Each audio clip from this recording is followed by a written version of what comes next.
Welcome to So What's It Actually About?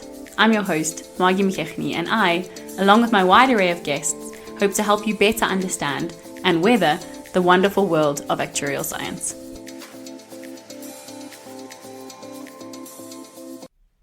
Hello, and welcome to today's episode. Today we are joined by Amogelang, who I worked with at EY when we were in consultancy together.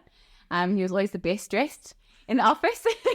But thank you so much for being with us. Such an honor, Amo. Thanks, Maggie. I think Nadeem may disagree with that. But I tried, and thank you so much for having me on. So I'm going to give your bio, and then I think we'll talk to a lot of sort of the aspects of your career, because there's so much to unpack there. So Amo is an MBA holder from Wits Business School and an actuary with a microinsurance practicing certificate. Currently, an engagement manager in McKinsey & Company, and formerly part of the executive team as the Chief Risk Officer for F&B Short Term. Amogelang has a keen interest on strategy and was part of 12 MBA candidates 2019 selected across the top 4 business schools in South Africa to be part of the Odgers, is that how you say it? Yes, Odgers Birdston CEO times 1 day program, where he spent the day with and in the hot seat of a CEO in one of South Africa's corporates. Recently, Amogelang was selected as part of the Mail and Guardian Top 200 Young South Africans 2021. So pretty much nothing this guy can't do. So I think my standard question that I always start with is, why did you become an actuary? Sure. Funny enough, it's a profession that I didn't necessarily know a lot about. Like, I found out about it in my late teens. My uncle had done computer science at Wits University. And I think through that, he had met a couple of people who were doing actuarial science. Mm-hmm. I think there were overlaps in modules. And so one day he saw my marks and he's like, I think you should consider doing actuarial science.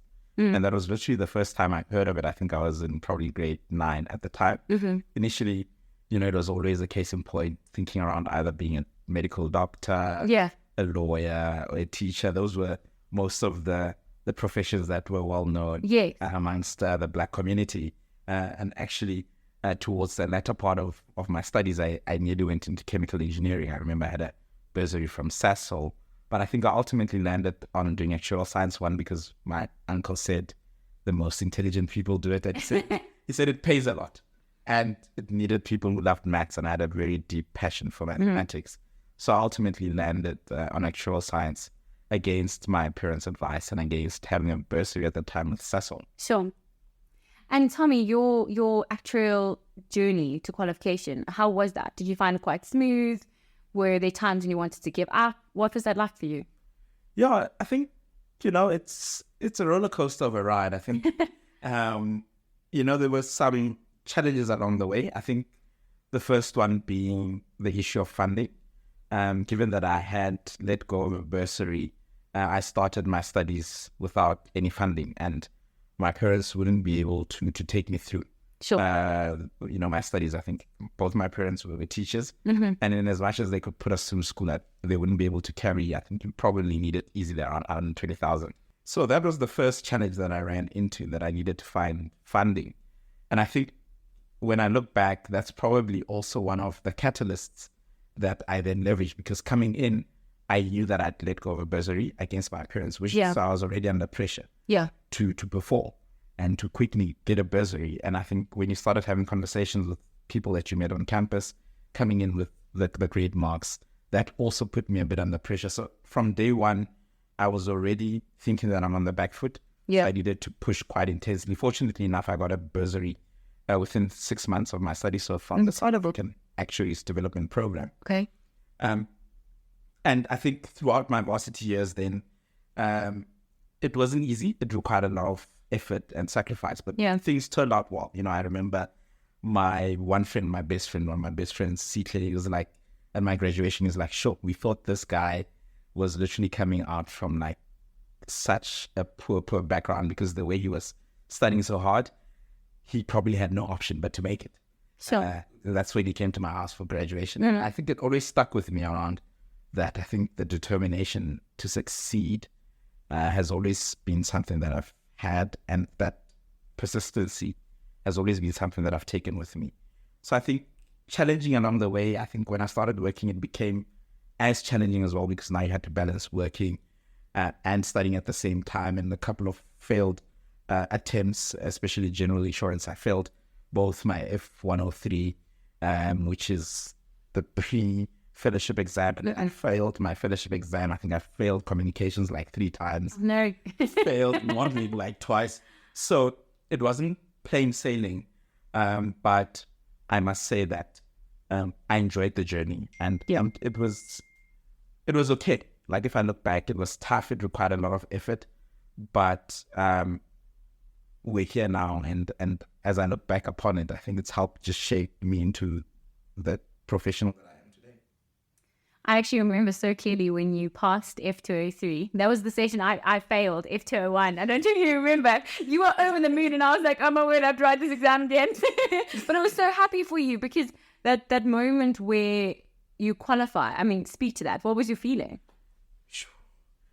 Like a sense of relief, you know? It's unbelievable. It's such a, you know, like it all now starts sinking in that, wow, this is actually done. Because when you start the journey, I mean, for the listeners who may not know, I mean, you have 15 board exams. It's gone forever. Yeah, and you hear horror stories of how the fellowship exam can literally trip you up. Yeah, trip you up, and attempt after attempt. And I think you start fearing that you may get into a similar rut. So when I failed it at the first time, I was like, I hope that I'm not getting into this rut. And funny enough, even at university, when you're going, you already start thinking about what are the options if I don't qualify. I know. I feel like it's a standard actuarial thing. You know, like you're scrolling on other websites, like other universities, like how can I transfer? Yeah, exactly. Right? Like I can do CFA, or maybe I can Yeah, exactly. Or maybe I can do financial engineering. You know, so I think for it to all come together, just was a sense of relief. Sure. And that I could finally just stop having to study while working. And here I am, you know, against all odds, when the numbers and the stats say you're not supposed to qualify. Yeah. I mean, if we look at the numbers, you're not supposed to qualify. Yeah. As a Black South African, yeah. Also, I think the numbers are even less so. So I think it was just that sense of relief. And just to know my family was so proud. They didn't necessarily know what I was doing. Yeah. Yeah. That finally you're done. Yeah. I think it was a moment of excitement in true Amo form. Probably a day later, I was already thinking, what next? Yeah, what's next? Yeah, exactly. I mean, you are, you're always wanting to achieve, which I think is phenomenal. I mean, you can see that from your CV. But over time, I've actually started tapering down a bit. I think that's just a relative term when it comes to you. It does not seem like you've been tapering down too much. Seriously, like you start, you know, realizing that there's more to life. I think you have a lot of conversations. I mean, your listeners may not know, but even when you like starting things like therapy, and I try to unpack it a lot around where this constant desire to succeed and chase more emanated from, because it, as much as it's a good thing, but also I think it sometimes takes a lot from you, and it takes away from the moments, because you can live in the moment all the time. Yeah. You're always thinking about what's next. So I've actively worked towards that, to be comfortable with the journey and enjoy the journey along the way to get to where I want to be.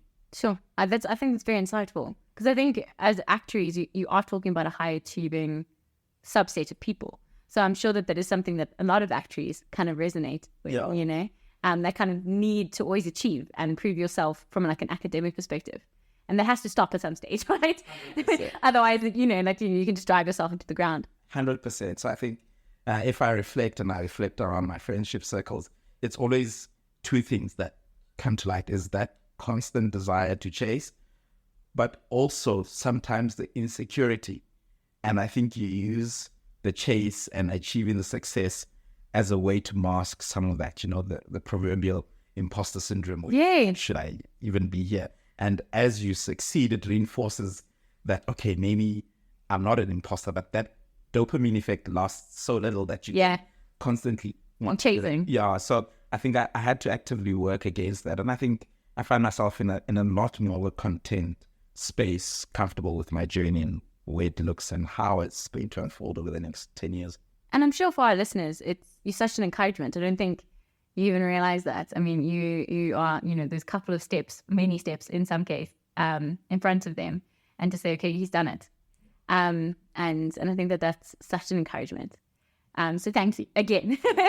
But just backtracking, you said you did your specialization or you qualified in general insurance. Can you speak to why general insurance, but also maybe describe what is general insurance? How is that different from pensions or health, etc.?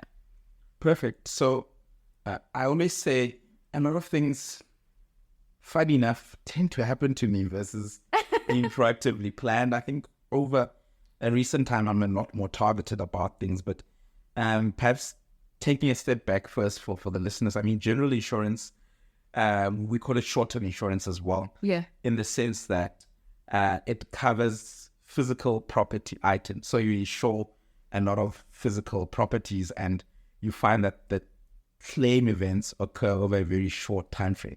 And that's where the term short-term insurance came. So let me give a concrete example, like insuring your vehicle. Yeah. Right? You expect the claim event to occur over a relatively short time frame versus, say, for example, life insurance, which is a bit of a longer term insurance where typically you insure life, but you expect that person on average to be living, say, 60, 70, 80 years before the claim event would occur, which a lot of times is, for example, if someone were to pass on.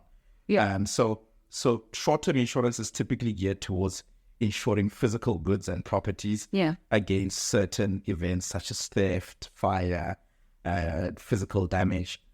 So that's typically what it focuses on, contrasting to a lot of number of different industries that actually play, one being life insurance, like I alluded to, pensions, which is slightly been tapering down over the years, which is we're effectively building up money to last you in retirement. There's areas like health, market, be able to speak a lot more to that. There's investments. There's now a big push on banking in South Africa, data science. So there's a plethora of fields, and how I got into short-term insurance or general insurance really was based on the job that I got. Right, it was my first job, so it wasn't really very thought through. But in hindsight, I think it was a very interesting space to get into because it was growing, and I think it's still growing. There wasn't necessarily a lot of actuarial principles being embedded into that space, so you found yourself being involved in an industry where the techniques were evolving over time, less mature than, say, pensions and life insurance, which we say are like fundamentals. Yeah, like traditional actual bread and butter kind of thing. Started. So I think that dynamism I enjoyed about it. It was a growing profession. A lot of instances where the profession was also less old. I think the people around the room were young actuaries, all figuring it out, slumming it around. And I found that to be very exciting. And I think also like the short-term nature of it means, the impacts of the work that you're doing, typically get to see it quickly. Price of vehicle next year, all these vehicles tend to have no claims frequency versus others. So I think that dynamism for me was very exciting about the industry, and in as much as it wasn't a targeted, I'd say, approach to enter the short-term industry, it was definitely an exciting one for me. Now, I mean, in your bio, it says that you have a certificate of microinsurance. Now, how did you get into that space? Why was that a space of interest? And also define that for our audience. I think that that's not a space that a lot of people even know about. 100%. So, life always has a funny way of working out, because if I take a couple of steps back and you see how things always like interlinked, like funny enough, my honors research together with a friend of mine, because we could do it in pairs at the University of Pretoria, was around microinsurance. So it was looking at how you can leverage microinsurance to provide a safety net to the financially vulnerable. A topic that I was deeply passionate about at the time, because typically what we see in South Africa is that the people who tend to need insurance the most are typically the people who don't take it up.